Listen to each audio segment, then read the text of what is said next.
불면증을 그냥 방치해서 만성 불면증이 되면 자율신경이 더 망가질 수 있습니다. 마치 메비우스의 띠처럼 끊임없이 악순환의 고리가 만들어지는 겁니다. 그럼 이러한 악순환의 고리를 끊을 수 있는 방법이 있을까요? 다행히 있습니다. 바로 이라는 호르몬을 활용하는 겁니다. 안녕하세요 여러분.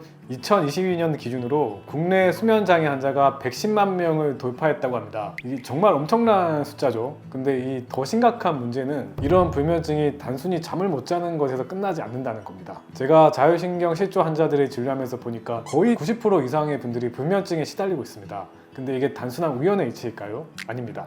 자율신경과 수면은 서로 아주 밀접한 관계에 있거든요. 불면증을 그냥 방치해서 만성 불면증이 되면 자율신경이 더 망가질 수 있습니다. 마치 메비우스의 띠처럼 끊임없이 악순환의 고리가 만들어지는 겁니다. 하지만 걱정하지 않으셔도 됩니다. 오늘 이 영상을 끝까지 보신다면 아무리 오래된 불면증이라도 해결할 수 있는 구체적인 방법들을 알게 되실 겁니다. 단순히 잠시 잠들게 하는 임시방편이 아니라 근본적으로 수면의 질을 개선할 수 있는 방법들을 알려드리도록 하겠습니다.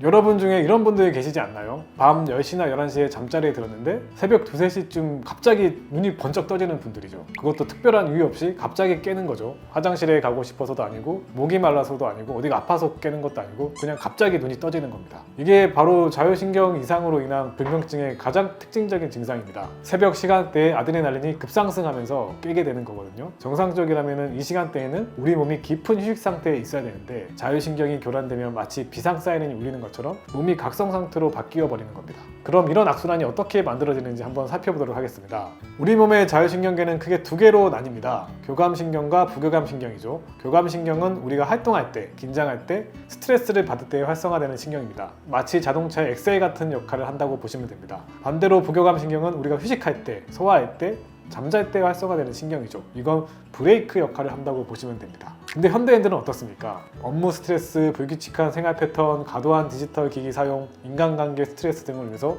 교감신경이 항상 과도하게 활성된 상태로 살아가는 경우가 많습니다. 마치 자동차를 하루 종일 엑셀을 밟고 다니는 것과 같은 상황이죠. 이렇게 교감신경이 지속적으로 과활성화되면 어떻게 될까요? 자율신경계의 균형이 무너지게 됩니다. 그러면 밤이 되어도 부교감신경이 제대로 활성화되지 않아서 몸이 휴식 모드로 전환되지가 않는 겁니다. 그래서 잠이 잘 안 오고 얕게 자고 자주 깨게 되는 겁니다. 근데 문제는 여기서 끝나는 게 아닙니다. 잠을 제대로 못 자게 되면 스트레스 호르몬인 코르티졸이 더욱 증가하게 됩니다. 코르티졸이 증가하면 교감신경이 더 과활성화되고 그러면 또 잠을 못 자게 되고 이런 식으로 악순환이 계속 반복되는 거죠. 그럼 이러한 악순환의 고리를 끊을 수 있는 방법이 있을까요? 다행히 있습니다. 바로 멜라토닌이라는 호르몬을 활용하는 겁니다. 멜라토닌은 흔히 수면 호르몬이라고 부르는데 정말 적절한 표현이라 생각합니다. 이 작은 분자가 우리 몸에서 하는 역할이 정말 대단하거든요. 멜라토닌이 하는 가장 중요한 역할은 우리 몸에 이제 잠잘 시간이야 라는 신호를 보내는 겁니다. 마치 몸 전체에 공지사항을 내리는 것처럼 모든 세포와 장기에게 휴식 모드로 전환하라고 명령을 내리는 거죠. 구체적으로 멜라토닌이 수면에 어떻게 도움이 되는지 살펴보겠습니다. 첫 번째로 멜라토닌은 체온을 낮춰줍니다. 우리가 잠들 때 체온이 약간 떨어지는 게 정상인데 멜라토닌이 이런 체온 변화를 유도해서 자연스럽게 잠들 수 있게 도와주는 겁니다. 두 번째로 멜라토닌은 심박수와 혈압을 낮춰줍니다. 이렇게 되면 우리 몸이 전반적으로 진정 상태에 들어가게 되죠. 세 번째로 멜라토닌은 뇌파를 수면에 적합한 상태로 바꿔줍니다. 각성 상태의 뇌파에서 수면 상태의 뇌파로 자연스럽게 전환시켜주는 겁니다. 그리고 이게 정말 중요한 건데 네 번째로 멜라토닌은 강력한 항산화 작용을 합니다. 우리가 하루 동안 활동하면서 생긴 세포 손상을 밤 동안 복구해주는 역할을 하는 거죠. 그래서 멜라토닌이 충분히 분비되는 사람들은 수면의 질이 좋을 뿐만 아니라 전반적인 건강 상태도 좋은 경우가 많습니다.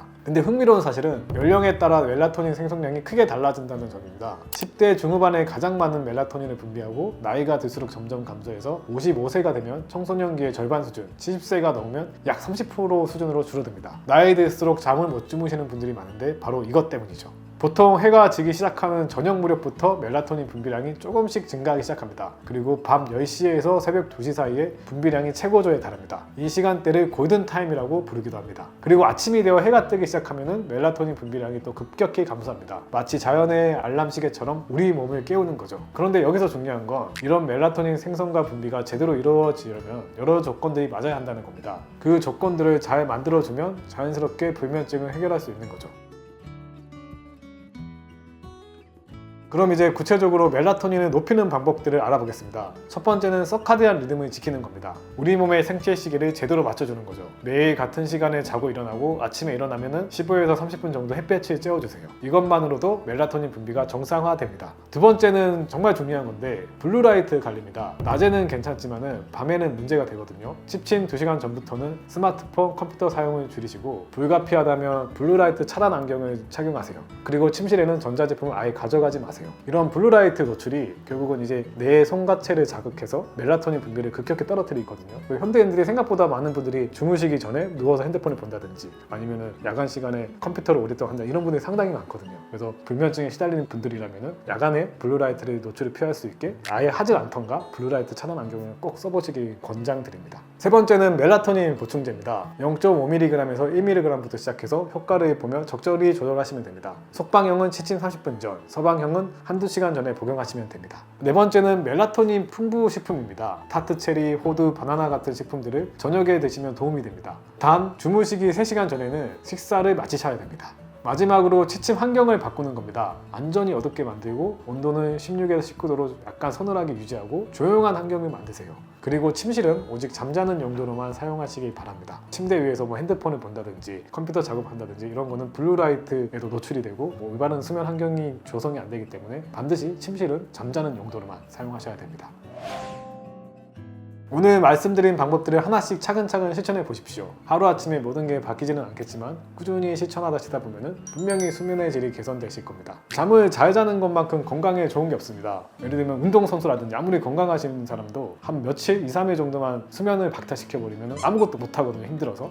그 정도로 수면은 정말 우리 인체의 건강에 매우 중요한 회복의 요소이기 때문에 충분하고 깊은 잠을 자서 우리 몸과 마음을 모두 회복시켜줘야 됩니다.